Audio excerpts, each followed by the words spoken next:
Shri Gurubhyo Namaha. Harihi Om. Parthaya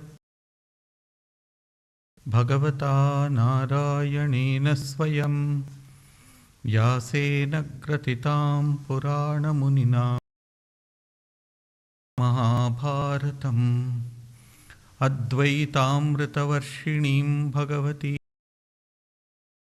Adhyayinim Ambatva Manusandadhami Bhagavad Gite Bhavadveshinim Namostute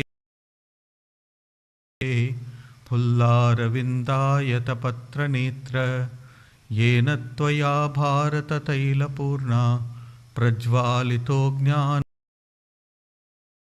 Prapanna Parijathaya Totravetraikapanaye Jnanamudraya Krishnaya Gitamritaduhe Namaha. Shado Gavo Dogdha Gopalanandanaha Partho Vatsas Sudhir Bhokta Dugdam Vasudeva Sutam Devam Kamsa Chanuramardanam Devaki Paramanandam Krishnam Vande Jagat Madrona Tata Jayadrata Jala Gandhara Nilo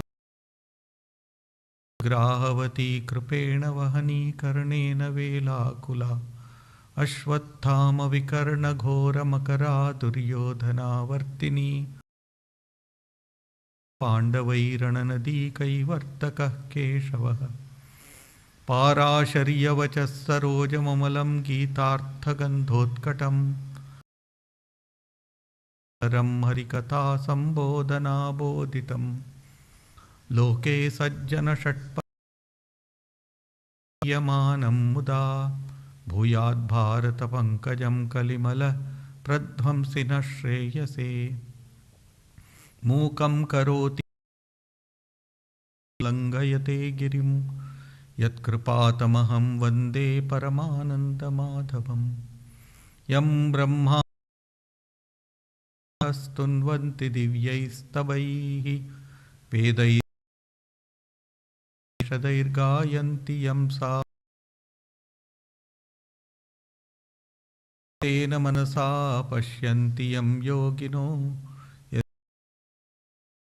Yasuragana Devaya Tasmai Namaha Devaya Tasmai Namaha.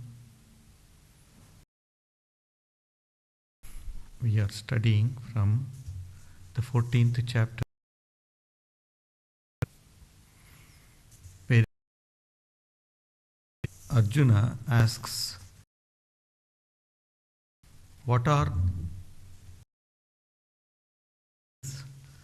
of a person the hold of the three gunas?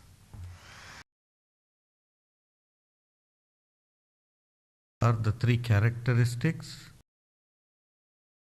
bind us to this world? Aditya, one who all human beings are bound. When an avatara comes, he also gets bound by it, but the avatar Purusha or the realized soul has the capacity to overcome the fastening of the three gunas. This is the only are bound by it, whereas the avatar Purusha or a realized soul is one who has overcome it. Things cannot bind. It appears as if he is bound, or any other incarnations of the divine. They appear, but they are not really they just want to show something which is common to everyone, and we should not lose heart, and that we should be Kairlingai. So Sri Krishna, how can on beyond the three gunas. How can we? He is a genuine person. So in this world, rather than genuine, people are really genuine. So, world of fakes are all bound by this fake gunas. Can be overcome, which can be overcome by anyone for that matter. Say that Sri Krishna gives in the Bhagavad Gita. Worst of the sinners also, and Sri Krishna prakashancha pravrittincha vrittani kankshati. We studied this. What is the one of the qualities of such a person? Prakashancha. He is full of brilliance, he is full of brightness. The obvious manifestation shine is from the sun, the shiniest object that we are aware of. Therefore, prakashancha prakriti. Such a person is full of the shine, prakasha. In fact, one of the great saints, he had said that three words. One is called as three letters. S-U-N. S-U-N means sun, and S-I-N means. Both of them have two in common. In sun also S and N is common. In sin, only the difference is in sun, you. That means you are the one who is everything. Who has this feeling that you are everything is the one who has been prakasha. I everything. Yes, I-N. Sinner. Yes, I-N and yes, U-N. Only this you and an I. You, O Lord, are the whole sustenance. You are everything, you have become everything, then such a mind will be enlightened. I am everything. Mine is will remain, but darkness. That means ignorance. I do not want to know anybody else except than myself or my own family. That's all. I don't care or bother about anybody else. That is a sinful living. All sinners are only concentrated upon themselves. Their ego is bound down to their body and mind. So prakashancha pravrittincha. Pravritti means actions. He will be fully active. But mohamevacha pandava. He is not deluded. He knows that the delusion is going to happen, but he refuses to be deluded by it. I gave the examples of Sri Ramakrishna also. Not dveshti, such a person is not subject to any dvesha. What is dvesha? The term itself, there is a pun on that word. Dvivisha iti dvesha. Twice poisonous is hatred. How?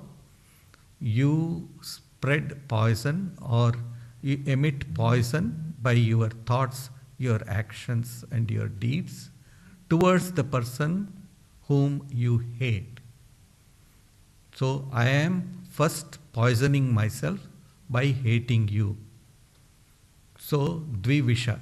And then the person whom I affect also gets affected by it, or he also gets injected by it. And naturally, that person will transfer his or her hatred either towards you or to somebody else. If you are too strong for that person, then that person will transfer it to somebody else. Nadveshti, a person who is a realized soul, is one who does not do that. In the first place, there is no inclination for such a person to dislike or to hate anyone. Nadveshti. And then sampravruttani na nivruttani kankshati. Sampravruttani means he is not bothered whether to do something or not to do anything. Whatever comes to his plate, he will accept it.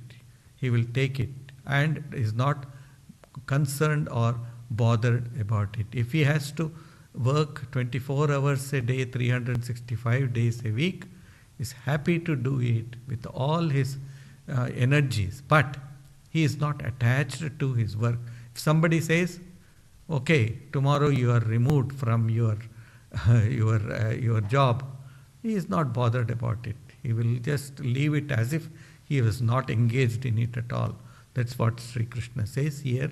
A person who is beyond the bindings of the three gunas. I have already mentioned, guna means rope.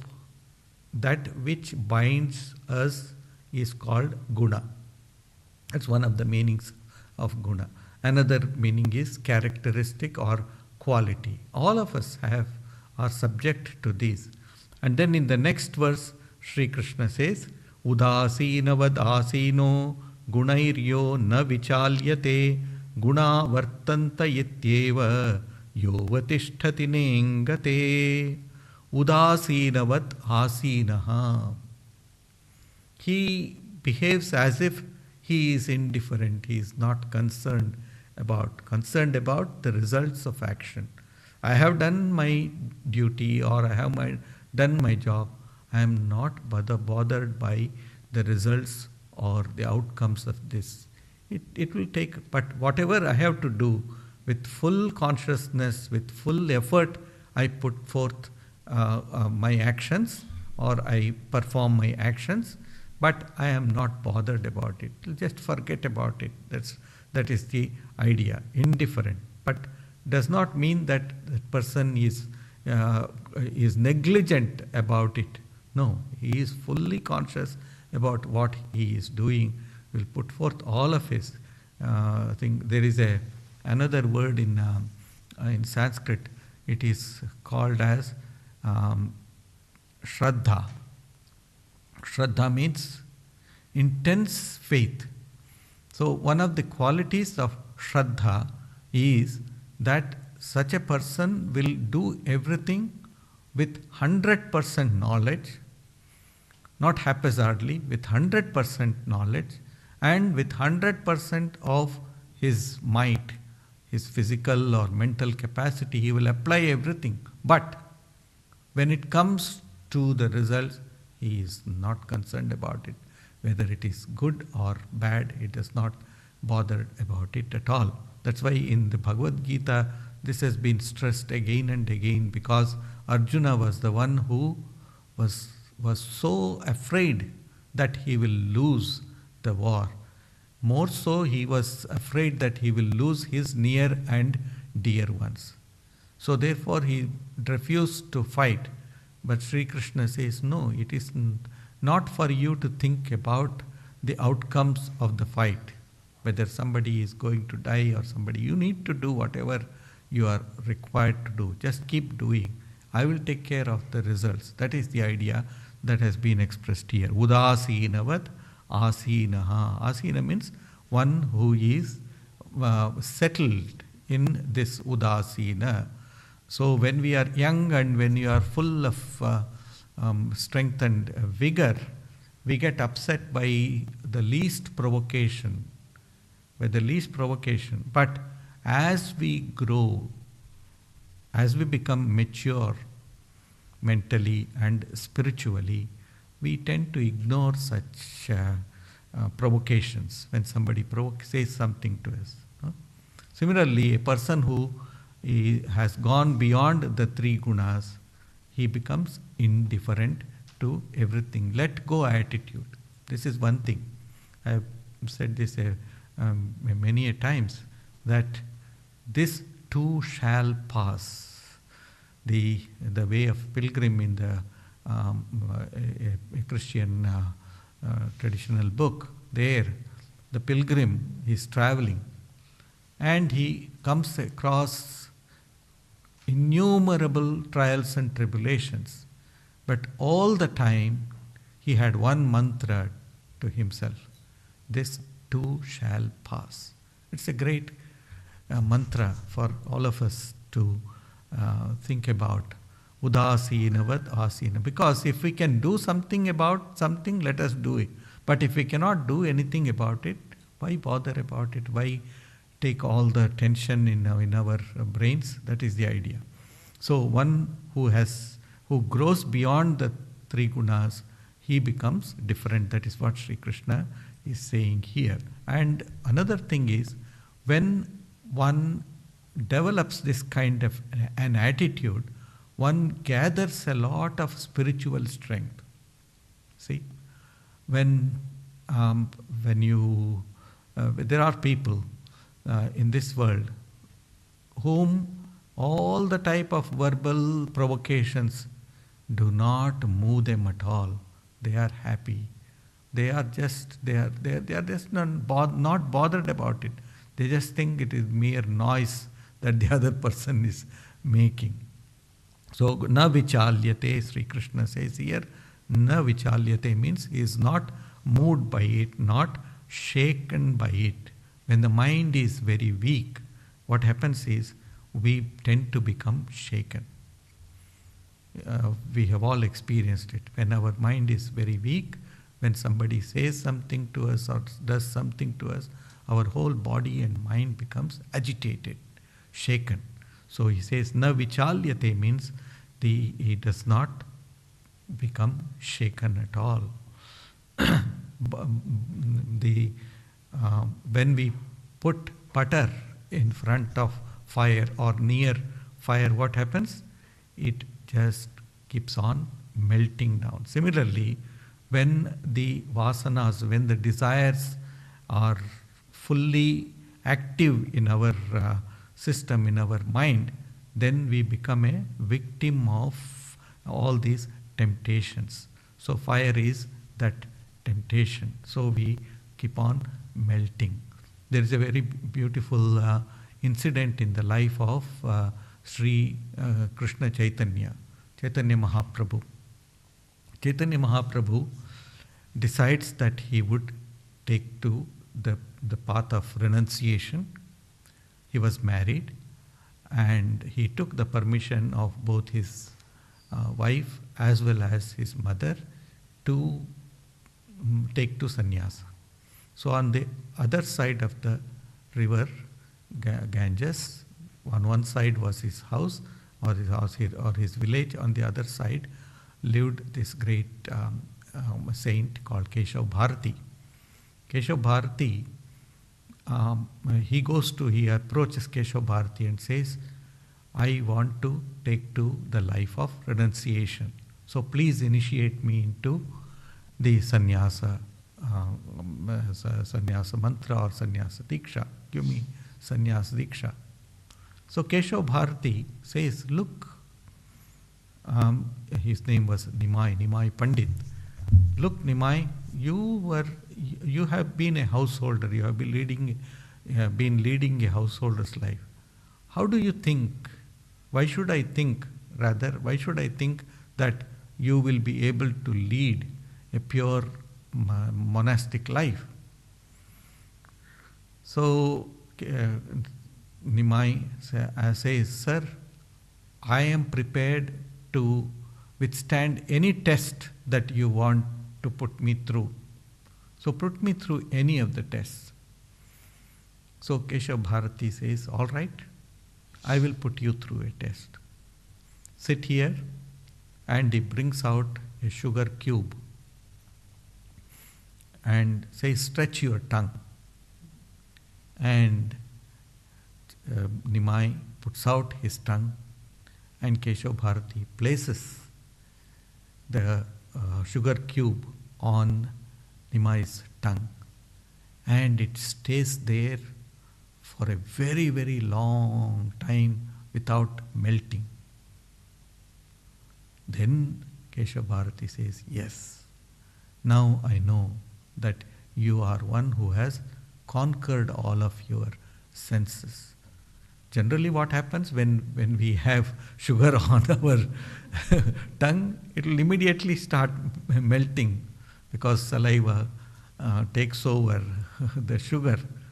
But here was one who was so controlled, his whole speech or his whole organs were so controlled that he would not, the ice cube would not melt. Then Keshav Bharati says, yes, you are indeed ready to receive this holy vows of renunciation, and then he initiates him, and then he becomes known as Sri Krishna Chaitanya Bharati. That's how, that is the story behind Sri Krishna Chaitanya. So, such a person, na vichalyate, means he is not moved, or his whole body and mind is in consonance with his goal. That is the idea. Gunairyo na vichalyate guna vartanta ityeva. That means all this is nothing but the play of the three gunas, Sattva, Rajas and Tamas. Sattva, what does Sattva do? It gets good action done by us. And then what does Rajas do? Rajas gets us to do both a mixture of good and bad actions. And Tamas is one which makes us commit heinous crimes and ignorant actions. So all of these three gunas are very much there in all of us, except in the case of a realized soul. And these gunas keep us making our actions, performing our actions differently. At sometimes you are sattvic, sometimes you are rajasic, and then again you are tamasic also. But one that is guna atita, that means one who has gone beyond the control of these gunas, does not get upset. Does not get upset at all. That is the idea. There is an example. Sri Ramakrishna also gives this example of an anvil of a blacksmith. A blacksmith prepares tools, and there is an anvil, very strong piece of iron, which is planted in the soil or in the ground. And then he keeps on beating the steel into shape, but it keeps on hammering at the anvil, as it were, in order to shape the different tools that one wants to make. But the anvil does not get weakened by all the hittings. So guna atita is a person who is so steady that all the beatings of the world, all the trials and tribulations of the world does not make any dent in him or does not disturb him. So, but many of us, or most of us, are like the touch me not. You know, as soon as you even go near to the plant called touch me not, immediately it will it will start what's that called? It is start becoming smaller and smaller. So we should not be like the touch me not plant. That is one of the qualities of a gunatita. He is like the anvil of the blacksmith. having said that, Sri Krishna elsewhere he makes it very clear that the gunatita, a person who has gone beyond all this, does not spare anyone if any injustice is carried out, because there is what is called as rita. Rita is cosmic balance. There is a cosmic balance in this universe. It is a balance of both the good and the evil. And if the side of the evil takes the higher level, then the ones who are good, they become suppressed. So when that happens, when there is an imbalance, the Lord does not let it go scot-free, let them go scot-free. So he comes and punishes. That's what we say, paritranaya sadhunam vinashaya cha dushkritam. Paritranaya sadhunam, in order to save the virtuous persons, and vinashaya cha dushkritam. Evil doers will be definitely taken to task, vinashaya, even to destruction. So, a gunatita is not a person who will just remain quiet when something evil or something bad is happening to disturb the balance in society. He will take appropriate actions. And there are great souls who will see through your life. And if they see that you are going on the wrong path, they will take you to task. That's why you see we have in our Puranas great saints or sages like Durvasa and others who are known to be very angry persons. Why? Angry because somebody or some persons are not doing the right thing and they are going in the path of unrighteousness. In order to give them a wake-up call, they scold them or they curse them. So it is also necessary. But it doesn't mean that they are not beyond the three gunas. They are beyond the three gunas, but for the welfare of the others, they do come down very harshly on those who try to create this imbalance in the world or in society. So in the next verse, Sri Krishna talks about the status of the gunatita. Samadukha sukhasvastaha samaloštashma kanchanaha tulya priya priyo dhiraha tulya nindatma samstutihi samadukha sukha svastaha. All these words that Sri Krishna uses in the Bhagavad Gita, every word is very significant and very important for us in our life.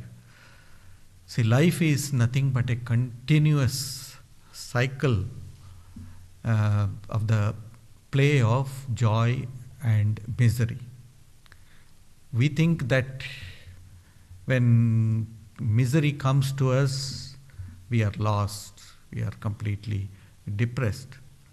But a person who knows that the remover of misery is also behind me. When misery comes, then Ishvara or the divine is also behind me. When a person has got that kind of a faith, then the Lord will make His presence felt within and near to us. So that's why I am very fond of quoting from the famous prayer of Mother Kunti. After the Mahabharata war was over, Mother Kunti, who was the mother of all the Pandavas, 5 Pandavas, she is asked by Sri Krishna. Sri Krishna was, Kunti was Sri Krishna's aunt, distant relation. So she says, Sri Krishna says, Auntie, I want to give you a boon. I want to grant you something. Now that the war is all over, you have suffered a lot in your life. Now ask me anything. I am happy to give you anything that you want. Then Kunti folds her hands and says, Vipadah santuna shashvat tatra tatra jagadguru bhavato darshanam yat syada punar bhavadarshanam. Vipadah santu naha. May evil befall me, or may misery, not evil, may misery befall me again and again. Why?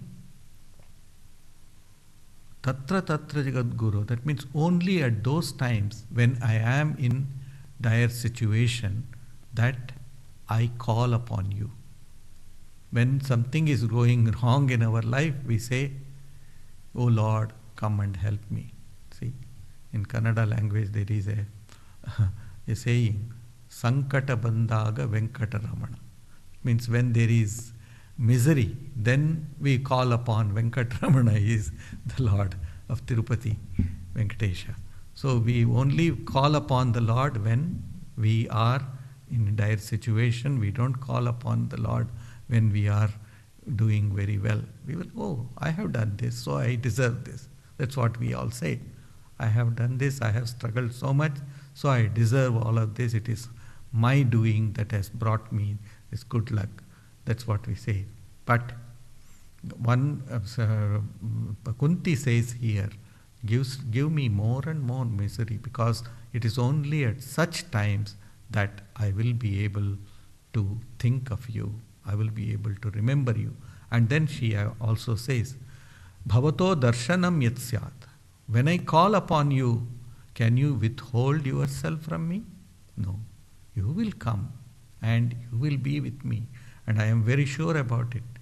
I want only your presence in my life. I don't want anybody else's or anything, any object's presence in my life anymore. So please give me more and more trials and tribulations. Of course, we are not so strong as Mother Kunti in order to chant this prayer or pray, oh God, give me more and more misery. No, we should pray for our welfare. There is no doubt about that.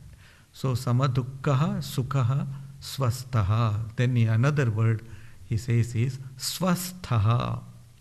Swastaha. Swa means in one's self. Staha means staying. One of the other meanings is healthy. Being healthy is called as swastha. But the real true meaning of the word is in this. Swa means in the self.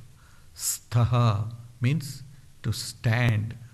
The term English word stand also comes from this root stha. Sthaha, swasthaha. That means standing upon one's own self, standing upon one's real nature. That's what it is. That means one does not fall into the clutches of the temptations, but the false mirage that we experience in this world.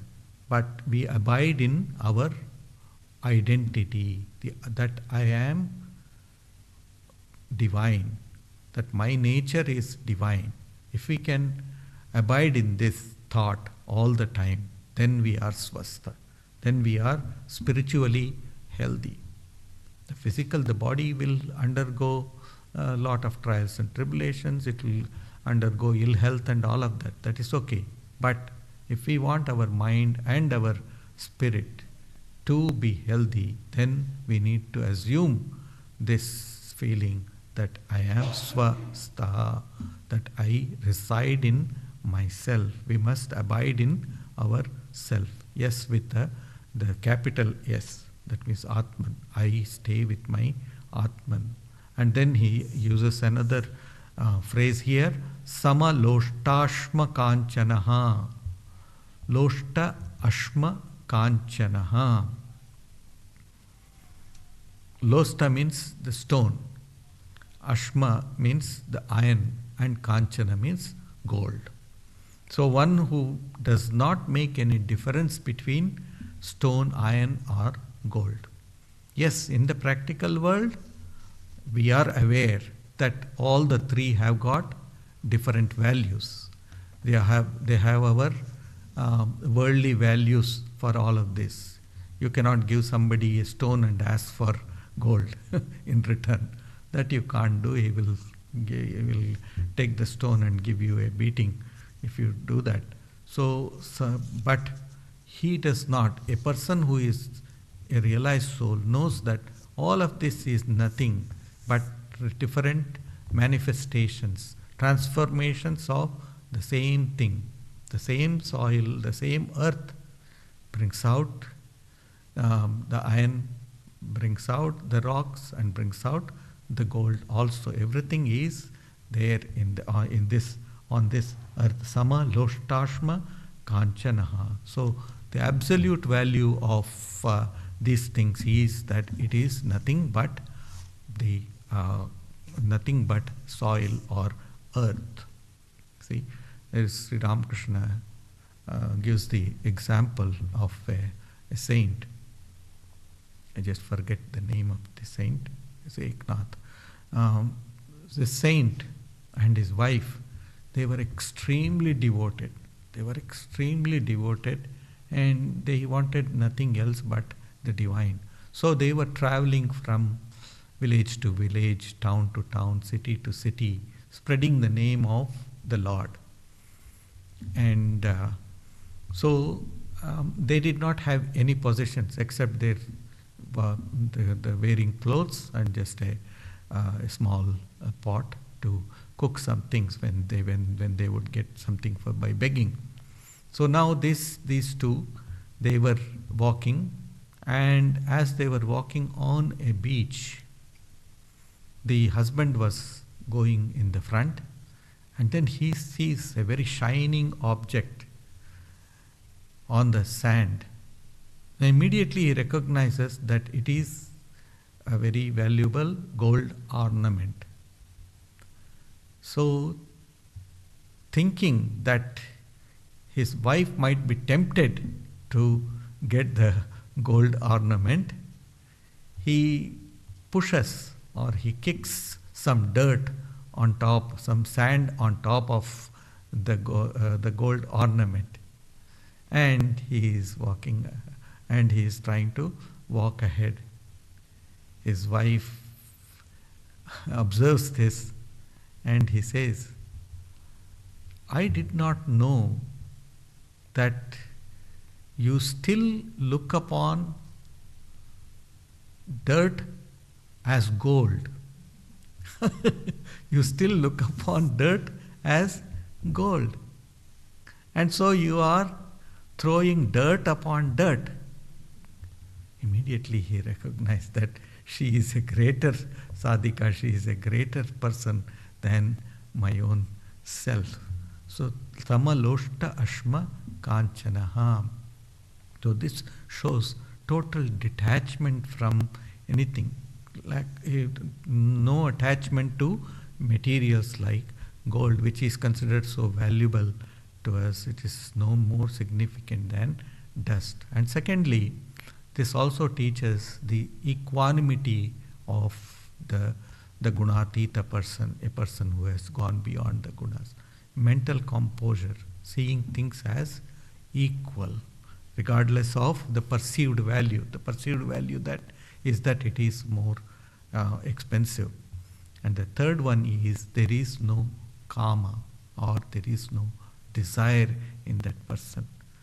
He is aware that even a small spark of the material desire can become an obstacle to spiritual journey, in our spiritual journey. And fourthly, the sadhaka is aware that this is the nature of Maya. It shows illusory things as real. Like a mirage, it shows things as real. So that's why Sri Ramakrishna, at the end of his, while he was practicing spiritual disciplines, he goes to the banks of the river Ganga, takes some Ganges sand from in his left hand, and takes some coins in his right hand, and then discriminates taka, mati, mati, taka. Taka means the rupee or the coin is indeed dirt, and dirt is nothing but the coin. Discriminating this, he throws both of them into the Ganga river. So that is to say, no, in fact, Sri Ramakrishna could not touch any metal at all. He had so much of renunciation that he could not touch anything, any coin or any metal object even. So Swami Vivekananda, who was Narendranath at that time, he wanted to test whether what he says is true or not. So when Sri Ramakrishna had gone out of his room, Vivekananda, Narendranath brings a coin and then puts it under the mattress where Sri Ramakrishna used to sit. Sri Ramakrishna used to have two different beds. One bed was a larger bed where he used to sleep, and next to that was a smaller cot on which he used to sit and talk or meet people. So he put that under the cot and under the mattress, and then went and sat as if he is a very good boy. And in the meantime, Sri Ramakrishna comes from outside, and then he does not, as soon as he comes in, he just sits on his seat or his cot and immediately gets up as if stung by a scorpion. And then he says, "What is stinging me? What is stinging me?" And then look for everything. No, he could not find. At last they say, "No, there is no scorpion anywhere here." And then at last, one of the assembled devotees took out or removed the mattress, and then under which sees a coin. Sri Ramakrishna looks at Naren and then smiles and says, "Oh, you have been testing me. It's good.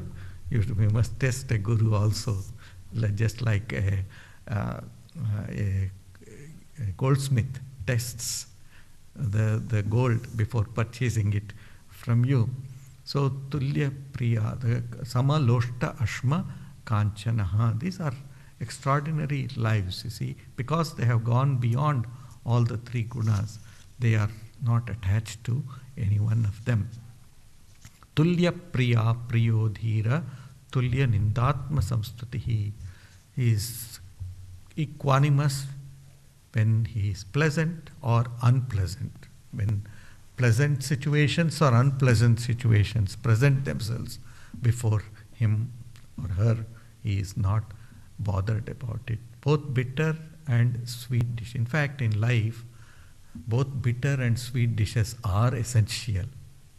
If you study, if you know a little bit of Ayurveda, Ayurveda says that 6 tastes are very essential in a person's life. All the 6 tastes needs to be savored. What is it? First is madhura. Madhura is sweet. You must have something sweet. Of course, most people will go for sweet first. The first is sweet. And then second is amla. Amla is sour. Like lemon and things like that. Sour is essential. And then lavana, salt, is essential. Then katu. Katu is pungent, like the chilies, etc. It is also essential in our diet. Then tikta, that is bitter. We have the neem or the bitter gourd, etc. Some bitterness is essential. Then what is called as kashaya. Kashaya or astringent. Astringent, in Indian houses we use the hing or ginger, also comes under the astringent. So if all these 6 tastes are present in the food that we consume, it is considered to be wholesome food. It is considered to be very healthy food. So in the same way, tulya priya apriya, one needs to undergo the priya or the tasty ones as well as the not so tasty ones in our life. joys and miseries, both of them are essential, because uh, our psyche is built up of two things, prakriti and vikriti. Prakriti is that which is natural, and vikriti is that which is not so natural. We are constituted of both of these natural things as well as not so natural things. But if the unnatural habits, if the unnatural feelings that we have, it increases in its quantity, then we will be imbalanced. That is the idea. Tulya priya priyo dhiraha tulya ninda atma samstutihi. Even in praise or in blame, he is not bothered at all. See the lives of all the great saints and all the great sages. They have gone through hell, so to say, but they are not bitter about it. They are not worried about it at all. Sri Krishna, Christ, or Sri Krishna, Rama, Sri Rama, or Sri Ramakrishna, all of them are great examples of this Tulya Ninda Atma Samstuti. They are not puffed up by somebody praising them, or they are not depressed when somebody is criticizing them. Tulya Priya Apriyo Dhiraha. Tulya Ninda Atma Samstutihi. One who is not unmoved by praise and blame. We have only 3 more slokas. We will continue this next Sunday, and we will be concluding this chapter next week. Om Shantakaram Bhujagashayanam Padmanabham Suresham Vishwadharam Gaganasadrisham Meghavarnam Shubhangam Lakshmikantam Kamalanayanam Yogiradhyanagamyam Vande Vishnum Bhavabhayaharam Sarvalokaikanaatham. Om Shanti Shanti Shanti. Hari Om Tat Sat. Shri Ramakrishna Arpanamastu. Next Saturday we have the International Yoga Day. So it is an invitation to everyone to come and attend the International Day, Yoga Day program in the morning. And on next Sunday we will meet again to study the rest of this chapter.